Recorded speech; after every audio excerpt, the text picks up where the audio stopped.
even though Spirit's not in the game. Mowgli has played it in a pro game, but Spirit is the God Nocturne player that we usually consider. And speaking of God champions, the Mundo didn't have to do much and yet looked impressive in game number 1, and now he's on the bench. Yep, so is the Yasuo as well, though. Banned away even though aiming isn't on the roster, so respecting the flex into the mid lane for Kuro as well. Very interesting to see. Let's assume Swain is not banned on blue side. What happens for Kingzone? Because you could understand Kingzone leaving open, counterpicking Swain with a Nivea, and then trying to roll through. And the Vladimir ban might be necessary against Afreeca. Is that an aiming-only ban? Do you ban it when aiming's not in the game? Very interested to see if the Vladimir will be banned by Kingzone DragonX. Oh, Vladimir's there. The Swain could be banned here by Kingzone DragonX as well, like you were talking about, but the Zoe's standing out as well, and if they can leave something tasty up for Afreeca, then maybe they want to get to that free Zoe pick that they first picked in game number 1. And they do ban the Vlad. I think with Anivia working really well against Swain, then you're pretty happy with it. The Zoe being up will be snapped up, but there are picks into it. BDD famous for his Echo mid lane against the Zoe. I'd love to see that again, but it's probably going to be something more conventional, I'd imagine. Speaking of unconventional, though, do notice that Master Yi and Taric and Lulu are all open. Remember, Kingzone can only pick 2 of them now, though, so what they do still up in the air is the Aurelia being hovered, and Khan's going to lock that one away. Most likely for BDD, harkening back to his time at MSI, really doing an incredible job for Kingzone, even though the rest of the team were struggling a little bit, but the Aurelia certainly helping him.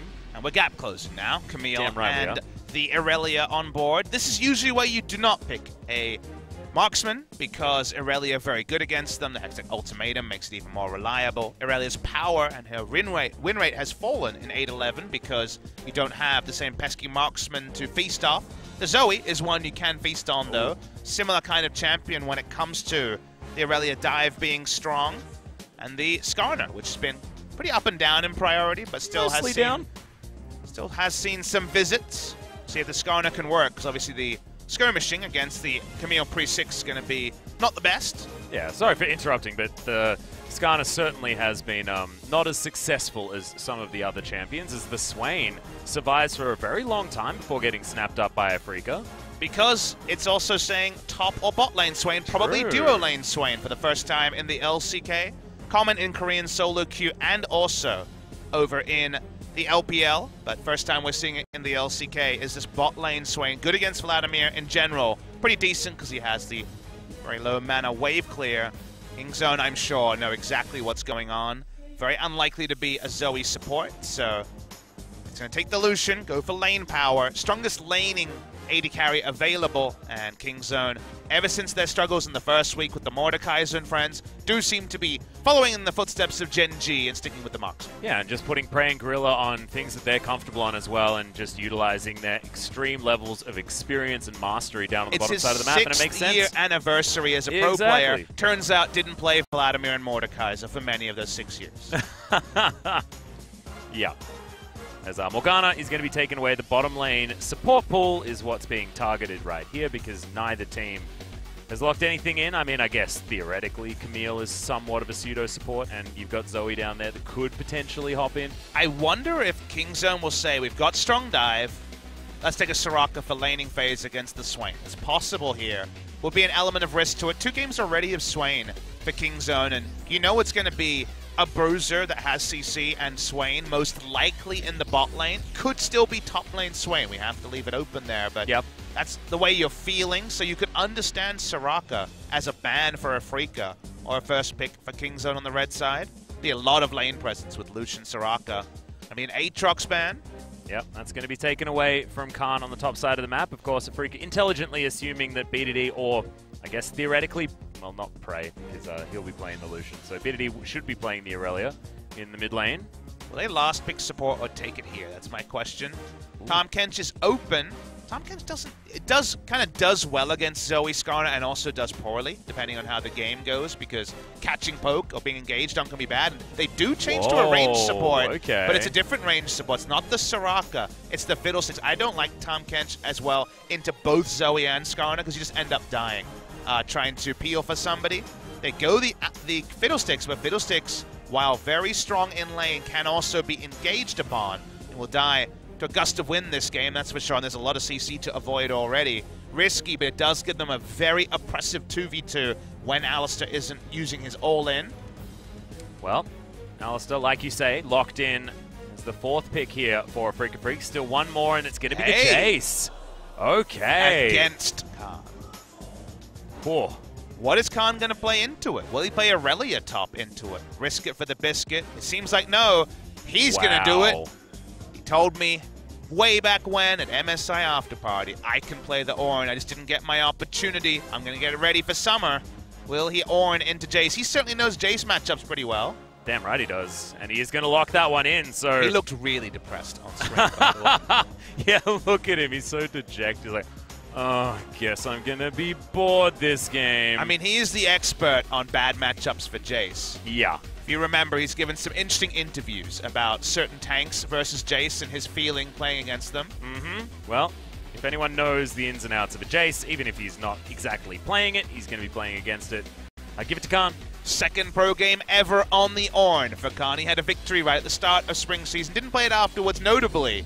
Did not blind it against RNG at MSI, and it was kind of obvious that he just wasn't feeling it. Now he's back on it, and that's some engage for the side of Kingzone. Yeah, they got a hell of a lot of engage, and from a long way away as well. So we'll see whether Peanut's going to have a better time on the Camille this game, or whether he is going to get, I guess, knocked down a peg or two by Mowgli, who's jumping on the Rift for the first time here for the Afreeca Freecs. Because Comp kind of does a little bit of everything. Very strong poke with Zoe Jace. They also have the Swain in team fights as well. But it's not all of one mind, and sometimes when you do that, your identity is lost along the way. Yeah, they certainly have CC options as well. If the all-in is going to happen, that Alistair is going to be very helpful. And the Alistair being in the hands of Tucson, I think is a really, really big deal, because he didn't really have much to do in game number 1. The Shen wasn't very impactful, but now with the Alistair, can actually get some things done if he can make it past this creepy scarecrow on the bottom side of the map. At the end of the day, the duo lane is very, very easy to understand. If you're just trading, oh boy, Lucian and Fiddlesticks double range is going to pop off. However, if there's a friend coming, if the all-in is pulled off, you get level 2 and flash in, Fiddlesticks dies really quickly, as unfortunately it seems like the howling abyss that is our current lives has returned. It has. And you can see Prey puts his headset. I took a photo of our studio audience for Papa's Mad Life podcast pilot edition. Yeah. I waved to some fans. We actually have some global fans here. We do. I wonder whether they're listening to the podcast. Maybe not. It would be a bit offset, so maybe they'll do the awkward, like, 12 seconds reaction after real life happens. But yeah. A Trash Yasuo was the name of the summoner on Twitter, at least. So that was a name that I thought was pretty funny. Yeah. We've seen a couple of those. This one's honest. We've seen a couple of those. So. Yeah, we have. But sounds like we might have something to show you. What about some team comps from the game? I don't even remember these. Okay, that's what they managed to pick up. So Khan picking Ornn, I think, crashed the entire game the first time we tried to load it, but he's assured you, Papa, that he can certainly play the champion, and we'll see whether he can put it to the test now up against his famous Jace, as Joel does give us word that we are starting the game again very soon. And hopefully we'll have Kuro and BDD not worried about whether they can hit each other or not. Yeah, that contract about not autoing attacking each other, Gorilla getting pulverized in melee range as Fiddlesticks. Yeah. Some strange things were happening on the Rift. Certainly were, but now, hopefully, now that we've wriggled all the bugs out and hopefully got the howling out of the ears, the music's we can back. get into the game. So, ladies and gentlemen, we don't want to jinx it. Hopefully, we can actually make it for Game 2. Kingzone DragonX versus Afreeca. Let's hit the Rift.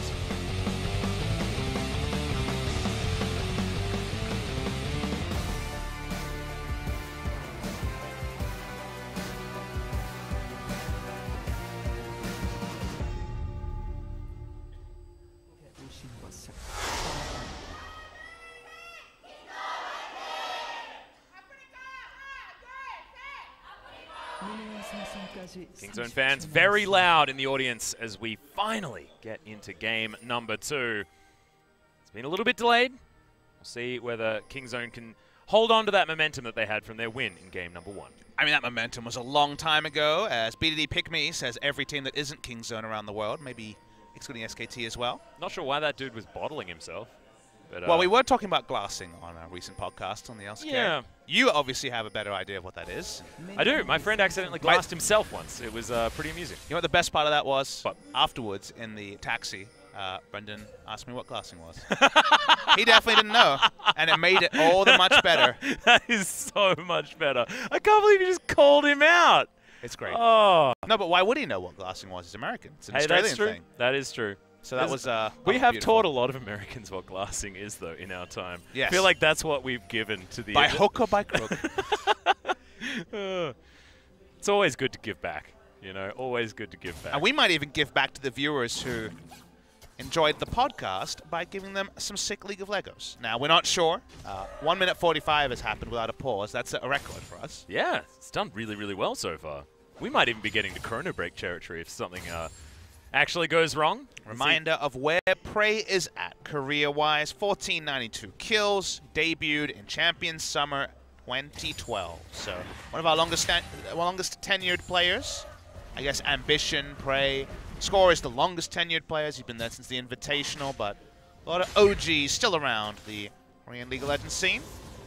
And the comps, you know, obviously have to be refreshed in our minds. We're seeing Jace played by Keen against Khan on Orange, so opposite day in full effect on the top lane. Yeah, it's been a crazy day, most certainly. Mowgli paying some attention towards the top side, but you can see how incredibly defensively Khan is playing, despite the fact that he hadn't actually taken any poke just yet. BDD going to miss his first stun.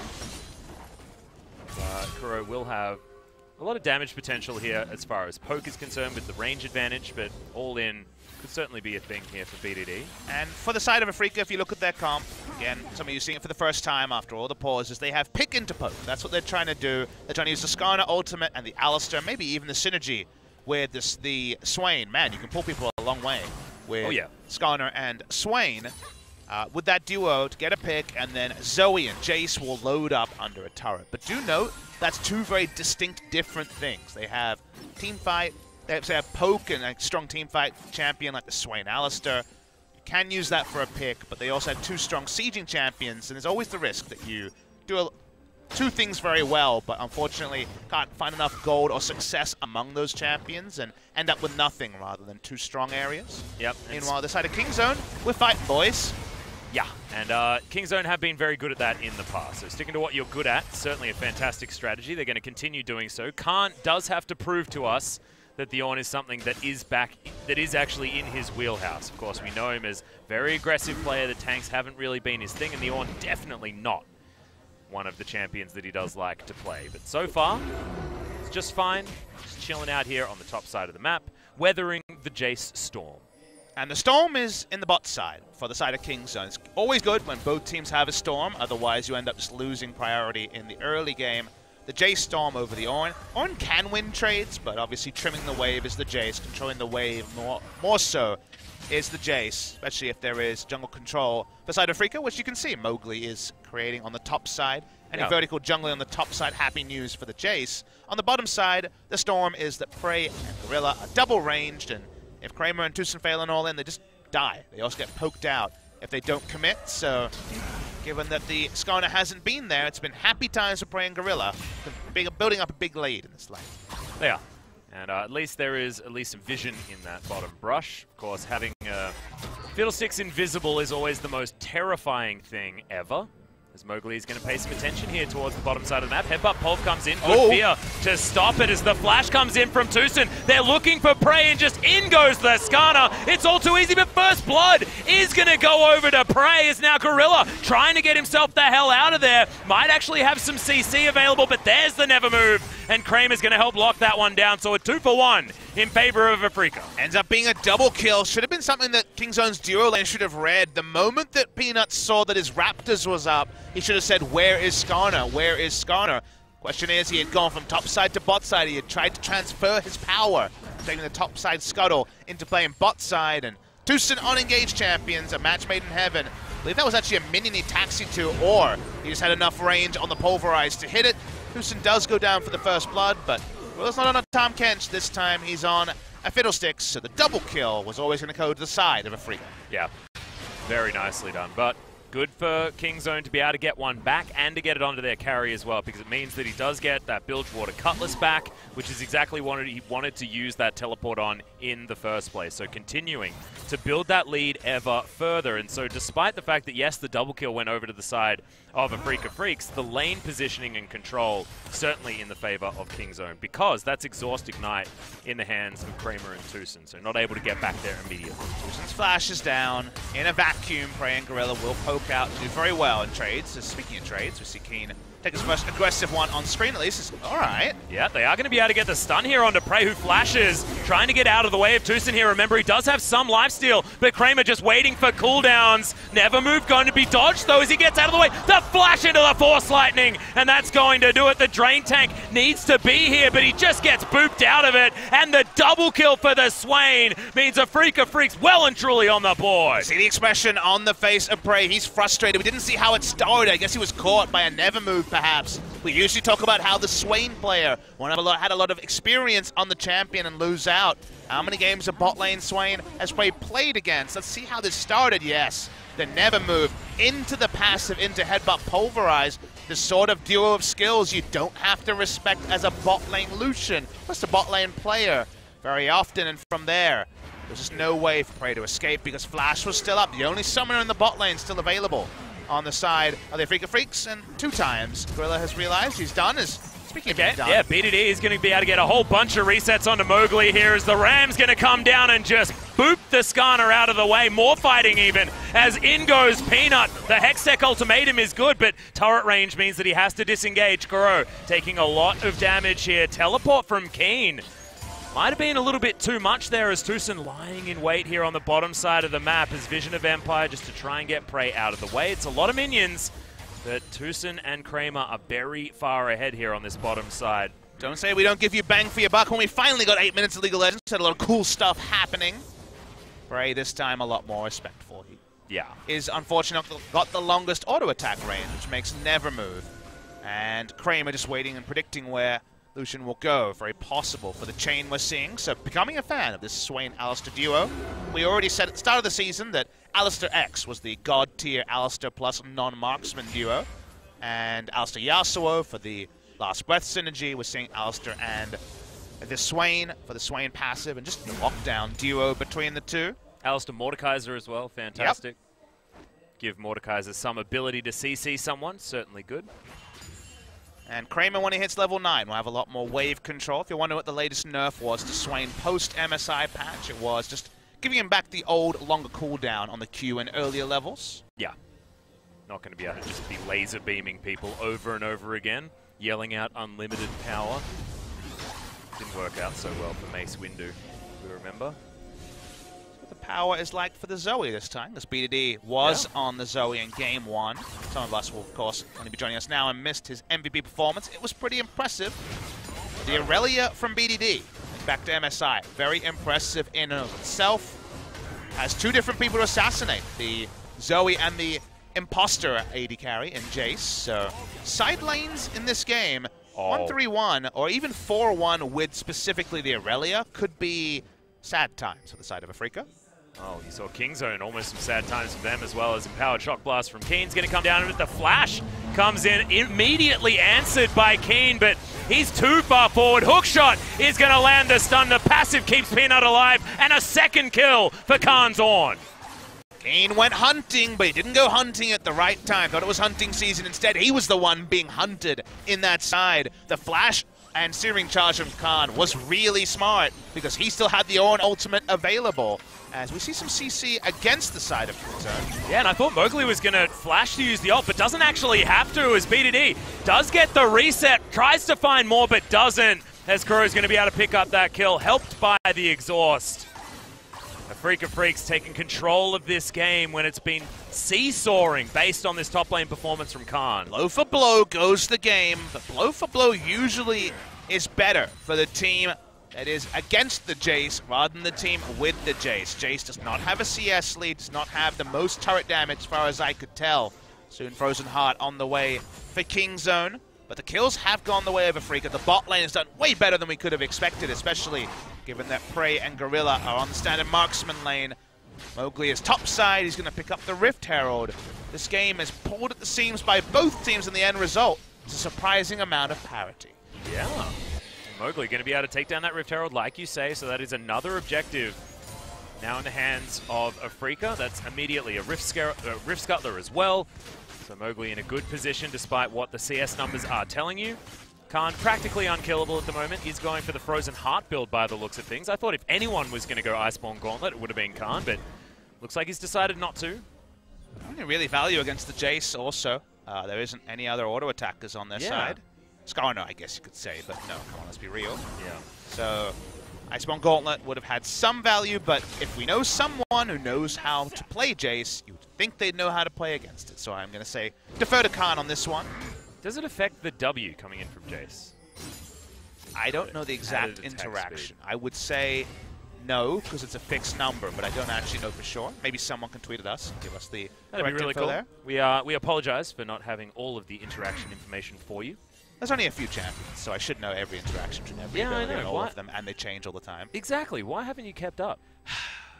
It's pathetic. I've been busy with something. I'm also really, really appalled that I don't remember as well. So don't worry. I'm also feeling upset. You appall me all the time, Alice. So thanks, man. Appreciate that. Item timings could be pretty clear here. Khan can pick up Frozen Heart, has it already. Trinity Force on the way from the Aurelia, should have it next by. Swain, I imagine, is going to go for the Zonias as just a face check use of the redemption there from Kuro. Yep.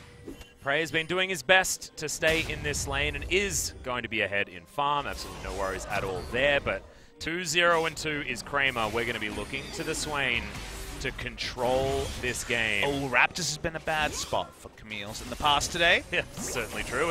It's going to continue to be so. Mowgli does still have the flash and gets in there. All too easy. No stun to come down from BDD. And Afreeca Freecs just going to walk away with that kill. Blue side Raptors, 2 Camille's now die. Peanut has felt the wrath of a mid lane. Zoe catching him unawares. It's another little advantage over the side of Afreeca. They can certainly run with it if we start to see Keen taking down turret solo. One bad TP and maybe the game's over as turret dive attempted. In goes Tucson. It's a nice flash to the side just to try and get out of the way as the Vision of Empire is going to make sure that BDD is going to die. And there's a Rift Herald just to come in and add insult to injury and grab the first turret in the mid lane for the Afreeca Freecs. It's everything. It's the cake and eating it too for Afreeca. They might even get a third charge out of Shelly here as they're going to, for now, abandon it. Super Soaker going to stop Peanut from moving forward as in goes the Crow Storm, but he's just going to get booped back out. The Ram's going to come in. Remember, this is a huge on as the flash in from Prey. The culling is going to help seal the deal on the Zoe. 5 kills now for Kingzone, but like you say, Shelly still pounding at this turret is going to help take that one down, as Gorilla is going to be able to kill her in the end, but she got some hella value. Shelly confirmed Afreeca Freecs fan gave no mundos about those creeps and took down the turret. We're going to see the replay, and this is what we call the multi-flank coming through from Kingzone. The Ornn ultimates have been on, certainly from Khan on his second game ever on the Ornn in competitive play. They get a couple of kills, but BDD has been stalled. No Trinity Force at 14 minutes like you would have expected. The bot lane allowed the roam up and the 2 turrets, not 1, but 2 turrets to go down with no cost in terms of those objectives. We always talk about kills and objectives rather than just the straight up kills. And that gives the gold lead to the side of Afreeca. Also means that it's an incredibly long lane for BDD to have to deal with this Predator Skarner as well. So see what BDD is going to be able to do as Headbutt Polv comes down from Tucson, but thankfully Relentless Pursuit is there for Prey. Exactly as the teleport had completed. Tried for a prediction, but seemed like there was just enough time for the skating away by the Heartseeker Lucian. Yep. And Prey just going to collect this minion wave before it even gets towards the turret. So as far as taking down the rest of the turrets is concerned, sieging for this composition going to be tough unless you're the Jace into a pure Ornn 1v1. But at the moment, that's just straight up not working because the Ornn has just picked up all of the kills, apart from 1 for Kingzone. The sad build coming out from Keen as well. The straight to Dirk into, I need a Black Cleaver, Phage. Yep. Not going to be able to finish that first item. I think Keen in this spot might just have rushed into the Black Cleaver. He could also have gone Youmu's to try to sidestep the Ornn ultimate, but that is usually a fool's errand. But with a little bit of 2 items, that's not going to help him in combat stats. Kuro's going to start hitting some of these paddle stars as could have really helped them get a siege happening on this turret as Gorilla lying in wait. That's another trouble bubble landing. Stopwatch having to be invested here by Peanut, and now won't have that available for the next ensuing fight, which could be a big problem here for Kingzone. They will clear out this minion wave, but it's just getting worrisome and more worrisome. This bottom lane from Kingzone. Siege and dive can be threatened. The siege is one man, but the dive is scary. Gorilla will get his recall off. Won't be able to get back. It's very low on health and nothing to drain. Setting up for this turret. Seems like they'll get it here as Kingzone fully disengaged. Yep, man advantage now available. And Afreeca continue this objective snowball. We'll bring it out to about a 3,000 gold lead here at 17 minutes into the game. Nothing to write home about. Oh my god. As our total damage dealt is going to be won out by Gorilla. That Crowstorm definitely did get some value. And it's just honestly largely going to be incidental E damage in lane. The Dark Wind popping between fairly short-ranged people. Yep. A lot of poke coming through from Gorilla, who's gone Aftershock. He hasn't gone for a laning Keystone. You often see this Aftershock Fiddlesticks becoming much more common because even though you only have one ability to proc it, you're all about your fear anyways as a support Fiddlesticks. And what usually happens is that you poke people a lot, and then you fear one person and die to the person who isn't feared, because, of course, a short gust of wind is something that Fiddlestick support dies real fast, so the Aftershock gives you a little bit more counterplay and just the off chance you might live longer. Yep. BDD has at least been able to continue farming up. He's going to be able to go back, grab his Trinity Force as well as his Merc Treads now, so that item spike is going to come in at 17.5 minutes into the game. Very scary timing from the Swain. Already 6-stack Rod of Ages and Zonias, so already someone getting into melee range, BDD for example, might say, I'm going to 1-3-1, guys. I'm going to split push. Yeah. And they're going to say, well, you don't have teleport. He's going to say, don't worry about it. Because the Swain already ruins his day with just being able to answer melee range threats. Well, not having teleport might be important for Kingzone come the later game. And Keen in general, not being able to pick something up around the Ornn is credit to Khan, who we should again mention that Ornn does very well into Jace. Well, Keen is very scared about the amount of champions missing from Summoner's Rift. And Khan playing very aggressively far up in this lane. They don't have deep vision, so this is good top laner sense, as expected by our Korean representative top laner. Yep. Can Khan do it? Can he reverse the matchup but take the turret first? At the moment, it's looking like he should be able to. Accelerated Shock Blast, though, is going to deny the creeps, meaning that Khan isn't going to be able to get there and give some time for Afreeca Freecs to maneuver their bottom lane towards the top side of the map. Already seeing a recall from Lucian, so both teams ahead of this play. Yep. And the W going to come in there from Kramer. Just trying to deter Khan from continuing to stay in this lane. Lucian will be the most frustrated figure, only 10 CS ahead of a Swain in a duo lane and definitely behind in gold. The 2-0-2. Yep. Headbutt Pop comes in, the never move, the pullback coming down from Kramer there as well. So much damage, but so much CC as well as the tank just gets destroyed. Now the culling is going to play in. You remember a lot of it's now on cooldown as Prey. Free hitting in the background. The Zoe is going to get rid of the Fiddlesticks, and at least the sleep did land on top of Prey. Gets himself out of the way. That flash was necessary as well. BDD gets one, but he gets traded back onto, and Keen comes in and lays the hammer down on the Lucian. Afreeca play under the enemy turret like they've never been anywhere else. That was home for them. They were able to pull it off, get the kill. So much ability to tank through with their beefy tanks and just to reset aggro. Watch this extended replay. They already have Kuro topside, and deleting the Ornn, who had most of the gold for the side of Kingzone, was the side of the good news for the Afreeca Freecs. Yeah. We thought that it might have been something brought back here by Kingzone, but BDD couldn't find too much there with the ultimate. Take the aggro really, really well. BDD ends up trading his life. Getting 1-for-1 there was probably fine, but then Keen respawns. They can kill the next member. Peanut the whole time was not present.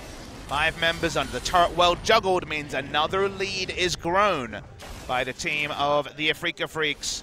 Is it enough? Will the Jace be able to do Jace things, or will it be more of an NA Jace in this game? We are not to know.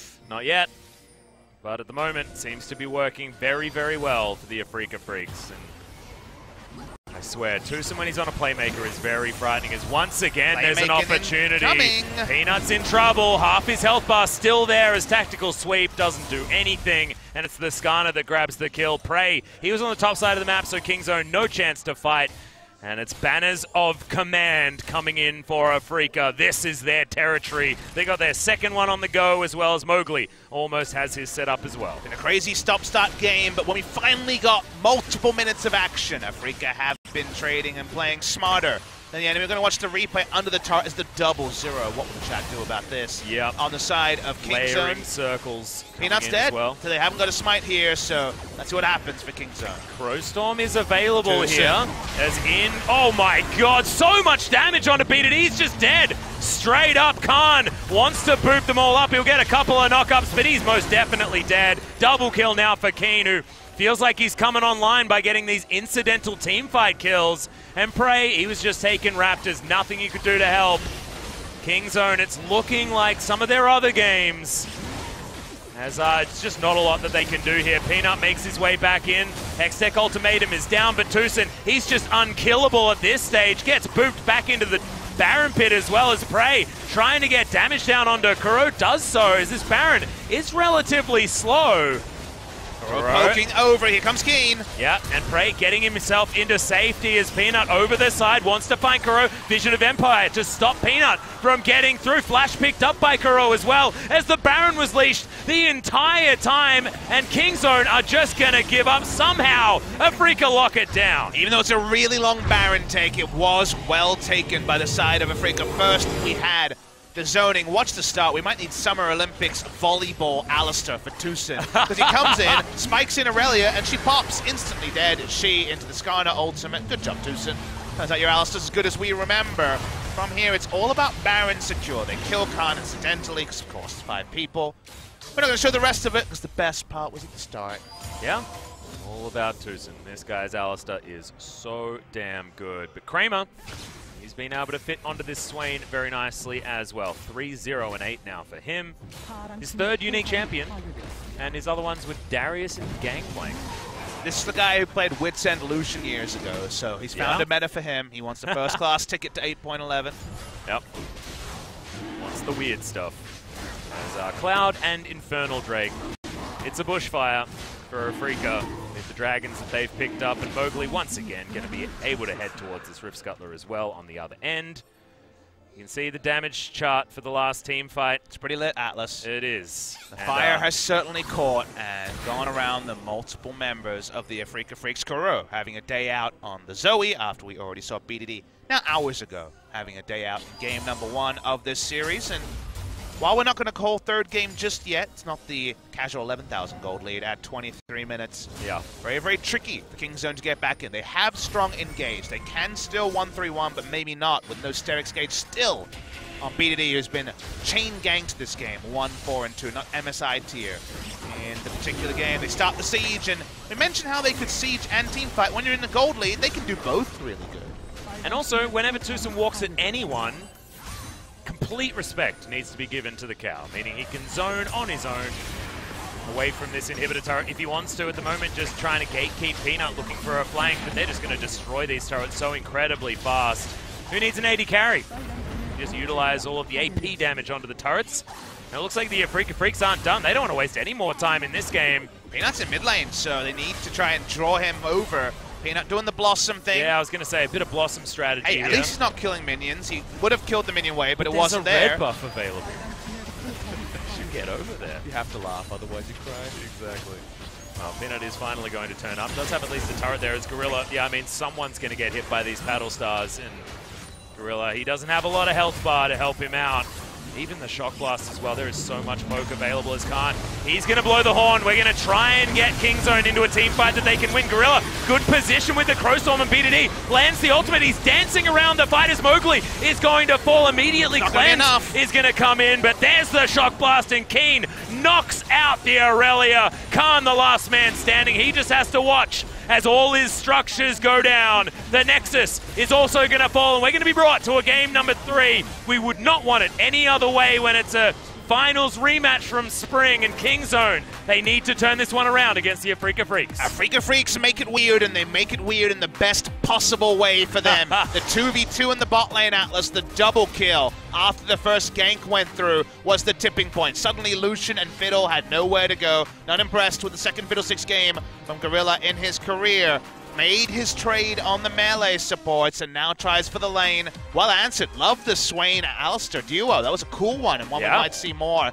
Alistar plus Bruiser just works so well. Swain fitting in well. Jace versus the Ornn, and we did learn that Khan's Ornn, very, very decent in this game. But the moment that Paddle Star once again connected with a Camille around enemy Raptors as well. Eerie how Game 1 and Game 2 melded a little bit. We're in this Twilight Zone after the long pauses, very frustrating for both teams and the fans at home. Now we get a best of one to see who comes out ahead between these two teams. Yeah, and can Kingzone turn around what was a much bigger defeat than they managed to give to the Afreeca Freecs in game number 1 as well. This is really rough. Mowgli also brilliant performance on the Skarner. One of the first times that we've seen Skarner really work on 8-11. I know it hasn't been very successful over in the LPL either, even though people are still trying to pick it and trying to make it work. Who would have thought that it's the Afreeca Freecs that can draft Skarner into a position to succeed? Certainly were able to do so. As let's have a look at that sweet Zoe damage. Jace did a lot of damage to Ornn in lane as well, but I like that you credit the Skarner. The second lowest number here, but the big thing takeaway was to the top lane scuttle to allow the Jace to push. Then he was bot lane for that first gank, while the double kill sealed the lane after the gank. The gank started those dominoes toppling for the side of Kingzone. And also his first use of the Impale as well, the way that he held onto his flash instead of just blowing it immediately, understanding he didn't need to, meant that he had his flash available for his next Predator gank, which was incredibly well done and allowed the snowball to continue for the Afreeca Freecs. So it's not just young person sick mechanics showing, it's intelligent play, it's reserved play, and it's a victory as the 2 subs were subbed in. So guys, a short break and then game 3.